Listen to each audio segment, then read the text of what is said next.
Je me suis rendu compte que la façon même de désigner le dhimmi était falsifiée parce qu'on le représentait comme une minorité religieuse, alors qu'en réalité, c'était des populations, des nations, des cultures, des civilisations qui avaient été réduites à l'état de résidus à la suite de la conquête du djihad de leur propre pays et de l'islamisation de ce pays sous les lois de la charia.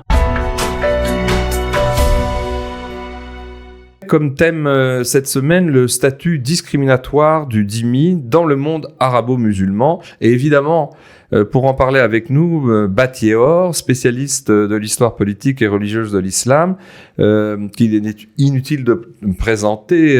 Vous avez écrit une douzaine d'ouvrages de recherche sur ce statut du dhimmi et qui ont fait date et qui ont, je dirais, ouvert une voie. Alors ma première question, ce serait de vous demander qu'est-ce qui vous a amené à ce travail de recherche qui est en fait totalement novateur? Oui, c'est mes expériences personnelles de juive déchue de sa nationalité égyptienne et chassée avec l'ensemble de sa communauté, la communauté juive d'Égypte. Et j'ai voulu comprendre pourquoi, l'origine de cette politique. Et donc j'ai entrepris des recherches qui m'ont conduit à lire des livres anciens sur la communauté juive qui montraient l'ancienneté donc de cette communauté, mais qui parlaient également du statut du dhimmi. Et à ce moment, j'ai voulu approfondir cette question parce qu'il me semblait que c'était un statut extrêmement important.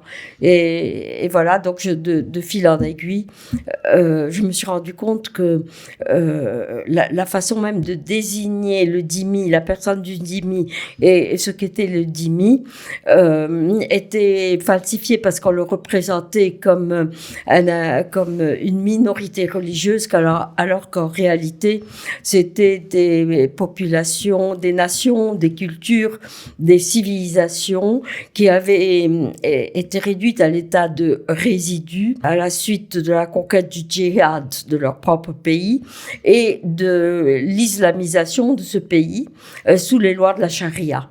Donc les communautés juives étaient des communautés qui étaient indigènes de pays qui avaient été islamisés, conquises, également aussi les populations chrétiennes, qui étaient des peuples conquis par le djihad. C'était pas du tout un système de tolérance qui avait été concédé par gentillesse, par amabilité à des populations minoritaires. Elles étaient devenues minoritaires là où elles avaient été majoritaires. Sous l'effet du djihad. Sous l'effet des lois de la dhimmitude. Voilà. Et donc, ce statut, on va pas forcément rentrer dans le détail de toutes vos analyses, mais c'est un statut de soumission avec des droits extrêmement limités, des obligations considérables, aussi bien financières que vestimentaires et autres. Et c'est un statut discriminatoire. Et ma question, c'est de vous demander, qu'est-ce qu'il y a de novateur? Parce que finalement, ce statut existait, les chercheurs le connaissaient plus ou moins, mais vous avez fait œuvre de, comme on dirait en hébreu, de chidouche, de complète révélation, de renouvellement des analyses sur ce sujet. Est-ce que c'est un travail sans précédent? En quoi est-il novateur, justement? Oui, il est novateur parce qu'on trouvait des mentions de ce statut dans des livres de 300-500 pages sur des recherches très intéressantes, très importantes, mais néanmoins, le dhimmi était mentionné en quelques lignes. C'était toujours le minoritaire qui bénéficiait d'une certaine tolérance de la part de l'autorité musulmane. Ce qui n'est pas faux, parce qu'il faut replacer le statut de discrimination et d'avilissement du dhimmi dans les préjugés de l'époque. Nous remontons ici à 2000 ans et même à 600 à l'ère au 7e siècle aussi. Voilà, donc il faut replacer ce statut dans le contexte des préjugés et des conceptions religieuses de cette époque. Mais ce qui est novateur, c'est, on disait vaguement, le statut était le même pour les juifs et les chrétiens, mais on n'en parlait pas beaucoup.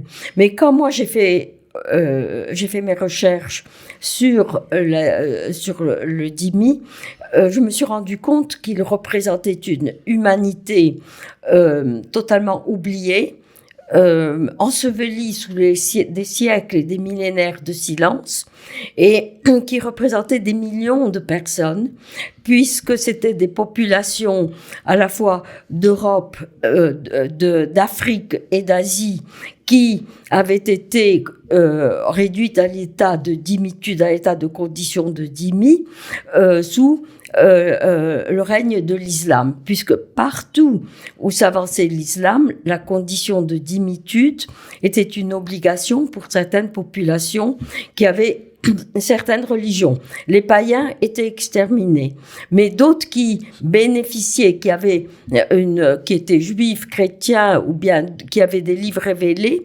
étaient tolérés, il est vrai, donc ils bénéficiaient d'un statut privilégié comparé à celui de l'esclavage ou du massacre, et ils pouvaient garder leur religion, mais au prix d'un statut avilissant, et qu'on pourrait comparer presque à celui de l'esclavage, puisqu'on pouvait enlever leurs enfants, leurs femmes en esclavage, eux-mêmes en esclavage, si on les accusait d'avoir rompu leur pacte de tolérance. Oui. Alors, à vous lire, qu'il s'agisse du fameux ouvrage Rabia ou le spectre du califat en Europe, on est stupéfait par la précision non seulement de vos analyses, mais la documentation totalement inédite que vous joignez soit à l'intérieur des chapitres, soit en fin d'ouvrage, qui sont des références factuelles, des références historiques. Et c'est peut-être ce travail-là, un labeur de longues années qui vous a amené à ces synthèses. C'est peut-être ça qui a... j'allais dire, gêner tellement les prétendus experts occidentaux que j'appellerais politiquement corrects, qui vous ont longtemps et scandaleusement mis au banc et ostracisé de la société des chercheurs dits crédibles, aussi bien d'ailleurs en Europe qu'aux États-Unis, en vous traitant quelquefois même de complotistes, ce qui était le comble du jeu, et aussi dans la presse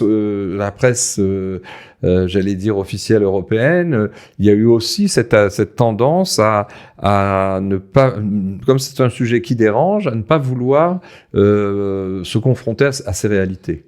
Oui, parce que il faut examiner les intérêts géostratégiques des États européens. Comme les États européens avaient été des États qui avaient été toujours en guerre avec les États musulmans, et après la période de la décolonisation, l'agressivité musulmane était extrême vis-à-vis de ces États qui les avaient humiliés par leur propre domination. Donc, il fallait trouver un bouc émissaire, et Israël était le bouc émissaire. Donc, il y avait deux éléments particuliers qu'il fallait souligner et qu'il fallait cacher. Il fallait cacher, et ce que moi j'ai mis, moi j'ai exposé, il fallait cacher que le juif et le chrétien avaient exactement le même statut d'avilissement et de persécutés sous l'islam, c'est-à-dire qu'ils étaient frères jumeaux dans l'islam. Dans la soumission. Mais aussi aux yeux de l'islam, et parce qu'ils apparaissent souvent dans les lois islamiques comme étant les mêmes, comme étant frères presque. Et même dans le Coran, on dit méfie-toi des juifs et des chrétiens, ils s'entendent entre eux. Donc on voyait toujours, parce que tout de même ils font partie de la civilisation judéo-chrétienne, donc pour les musulmans, ils avaient remarqué cette connexion entre juifs et chrétiens. Donc il fallait cacher cet aspect-là, et il fallait démontrer que en fait l'islam avait toujours été très amical avec et très tolérant envers les juifs et les chrétiens, et que c'était à cause d'Israël que de la restauration de l'État d'Israël que le monde musulman était désormais agressif et violent vis-à-vis de l'Occident et vis-à-vis de l'Europe. Donc il fallait montrer la culpabilité d'Israël dans les actions terroristes islamiques vis-à-vis de l'Europe. Alors quand je montrais d'abord les 13 siècles de djihad de l'islam contre l'Occident, ensuite le statut du chrétien dans l'islam, ensuite la destruction des civilisations chrétiennes par les processus de la dimitude que j'étudiais très profondément et très en avant.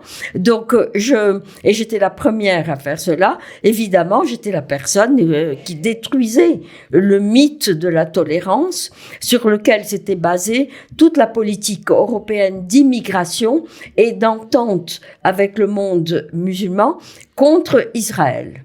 Oui, et donc, parce que a priori, si on voyait les choses de loin un peu naïvement, on s'étonne on pourrait s'étonner de cet ostracisme, nonobstant les intérêts géopolitiques que vous venez de rappeler, parce que finalement, ces milieux qui vous ont ostracisé, c'est des milieux de pays, de culture chrétienne, de pays occidentaux, qui auraient pu trouver un intérêt tout de même à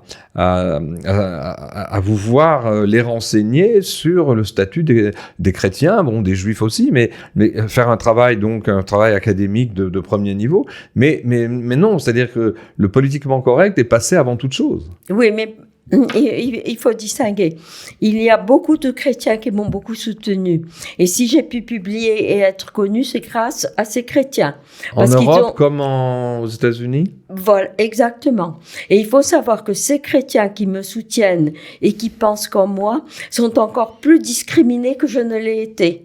Donc, il y a une volonté de la part, une volonté politique et géostratégique et surtout des intérêts économiques des gouvernements. Il faut bien faire la différence entre les gouvernements occidentaux et même américains à l'égard du monde arabe et la connaissance, la pure connaissance historique de la vérité historique et qui démontre cette réalité de persécution, comme on le voit par exemple avec le génocide des Arméniens, comme on voit avec l'abandon actuel de l'Arménie maintenant.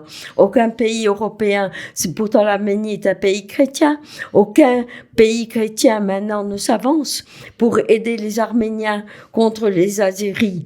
Et il y a une volonté de taire ce mouvement chrétien qui est encore plus violent que celui contre moi. Oui, et dans votre ouvrage plus tardif, Le spectre du califat en Europe, à le lire, on est saisi à la fois par votre lucidité, une lucidité qu'on avait déjà décelée dans Eurabia, bien entendu, puisque tous les documents, toutes les analyses que vous aviez faites à l'époque, il y a plus d'une quinzaine d'années, se trouvent vérifiées aujourd'hui. Mais dans le spectre du califat en Europe, c'est un livre qui fait un peu peur, je dirais, parce que l'avertissement que vous lancez sur la situation d'aujourd'hui avec l'immigration sauvage donc dans les grands pays européens, c'est un risque d'hypothéquer toutes les valeurs de l'Europe. C'est-à-dire qu'on est dans un moment d'alerte sensible. On est dans une période d'extinction délibérée et voulue par les gouvernements européens, d'extinction et de destruction de la culture et de la civilisation judéo-chrétienne. Et ce courant hostile au judéo-christianisme remonte au nazisme. Et il y a une volonté de remplacer par les gouvernements européens, de remplacer la culture judéo-chrétienne par l'islamisme, d'ancrer la chrétienté, de déraciner la chrétienté de son berceau juif et biblique oui. pour l'ancrer dans l'islam. parce que, comme on le sait généralement, Jésus était un prophète musulman. Dans le Coran, toute l'histoire de la Bible est une histoire musulmane. Et donc, comme Hitler et les nazis voulaient le faire pour se débarrasser de cette église enjuivée, ils voulaient ancrer le christianisme à l'intérieur de l'islam, dans le Coran. Donc nous ne sommes pas encore sortis de cette tendance. Peut-être que les gouvernements et les personnes qui agissent dans ce sens ne s'en rendent pas compte, mais néanmoins quand on étudie l'histoire, on voit qu'il y a une filiation directe dans les idées et dans la politique, parce que ce n'est pas une immigration sauvage comme vous le dites, c'est une immigration voulue. Consentie. Décidée délibérément par la politique, organisée par les gouvernements politiques et à laquelle des fonds énormes sont consacrés. Et cette politique anti-occidentale s'accompagne aussi d'une politique anti-israélienne. Oui, c'était le fameux marchandage, si on peut dire, de Eurabia, puisque vous l'expliquez en détail avec documents à l'appui, dans tous les traités qui ont forgé cette Eurabia, il y avait, je crois, au moins 3 à 4 conditions pour rétablir notamment les prix normaux du pétrole après le choc pétrolier de la guerre de 73, la guerre de Kippour. Premièrement, de demander et d'obliger les gouvernements européens à accepter une immigration et l'union des familles, c'est-à-dire une immigration massive, ce qu'ils ont accepté. Deuxièmement, surtout, ça c'est une chose plus révélatrice qui explique tellement la situation maintenant, c'est que ces gouvernements ont été sommés de ne pas d'accepter de ne pas intégrer les populations qui allaient venir des pays maghrébins ou africains musulmans et de les laisser dans leur culture, d'où la situation qu'on connaît maintenant par exemple en France. Et puis troisièmement, c'était évidemment comme vous venez de le préciser, c'était de souscrire aux thèses de la conférence islamique internationale et de la Ligue arabe contre Israël dans les grandes organisations internationales. Et donc il y a eu un marchandage que les gouvernements ont accepté d'une certaine manière. Bien sûr, ils ont voulu, ils ont encouragé, parce que toute cette politique d'immigration s'est faite sous le parrainage de la Commission européenne, c'est-à-dire le niveau le plus élevé de politique de l'ensemble des pays de la communauté européenne et aussi des pays extérieurs à la communauté.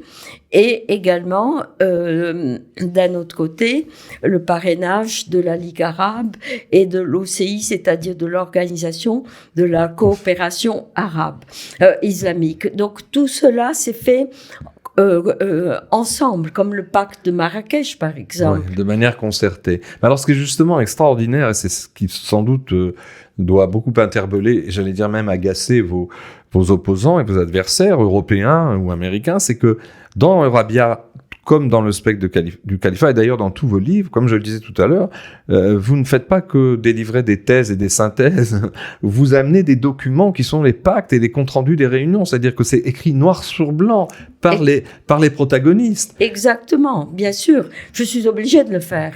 Parce que je suis obligée de montrer la véracité de mes allégations. Absolument. Parce que ce sont on travaille sur des documents, on peut pas dire des choses en l'air. Bien entendu. J'apprends des documents que je lis. Bon, peut-être je comprends mal les documents, ça m'est arrivé. Peut-être je me trompe, peut-être j'ai pas regardé très bien certaines choses. Parce qu'il y a une énorme quantité de documents. Il y a des documents contradictoires, mais en général, la ligne générale était celle que j'ai indiquée. Mais je peux reconnaître que j'ai fait des erreurs, comme tout être humain, dans son travail, dans ce qu'il fait. Dans certains détails, j'imagine. Oui, bien sûr. Pour revenir à cette analyse très profonde de tout à l'heure, où vous disiez que le mouvement, notamment le mouvement anti-israélien, qu'il s'agisse de l'Europe ou des groupes dans la région du Moyen-Orient, et y compris des Palestiniens, ont toujours, depuis dans cette même veine, ont toujours essayé, comme vous le disiez, de déraciner le christianisme de ses racines hébraïques, et même pire encore, on a vu dans différents congrès, dans différentes réunions internationales, une tendance dans une partie du leadership palestinien, à la fois régional et international, avancer des thèses complètement rocambolesques sur d'abord l'existence d'un palestianisme au moment biblique, alors que évidemment ça s'est jamais posé, si ce n'est la confusion entretenue par les Romains quand ils ont appelé la Judée la Palestine. C'était une manière au niveau du vocabulaire d'enlever toute mémoire hébraïque à cette région, mais plus encore parce que ils ont en fait essayé de déconnecter le christianisme primitif, le christianisme des premiers siècles, de ses racines bibliques, en faisant une création palestinienne ex nihilo, on pourrait dire. Mais cela a été fait par des chrétiens, pas des chrétiens anti-israéliens, ouais. Parce que les musulmans ne connaissent pas la Bible et ils n'ont pas la capacité de lire ces textes anciens, et ce sont des prêtres, ce sont des religieux qui ont fait tout ce travail d'islamisation du christianisme ancien, et ce que font les Palestiniens, ils ne font que répéter ce que leur disent leurs propres religion. Ils sont justifiés de le faire. Parce que dans le Coran, il est dit, Abraham était un prophète musulman, Jésus était un prophète musulman. On ne peut pas reprocher aux musulmans de dire ce que leur religion leur enseigne. Ce qui est étonnant, c'est de voir des chrétiens qui le font eux-mêmes, qui islamisent leur propre religion et qui enseignent cela aux musulmans, qui les poussent à le faire, qui les soutiennent de le faire. Par exemple, le poète, la poésie de Darwish est une poésie qui est poète palestinien contemporain. Voilà, qui est musulman. Elle est entièrement prise de la Bible. Elle a été faite, je suis sûre, et j'en ai parlé à un chrétien qui était un prêtre, et je lui ai dit ça, c'est typiquement, ça vient de la Bible, et j'ai lu ces poèmes traduits en français. C'est certainement chrétien, ça a été écrit par un chrétien.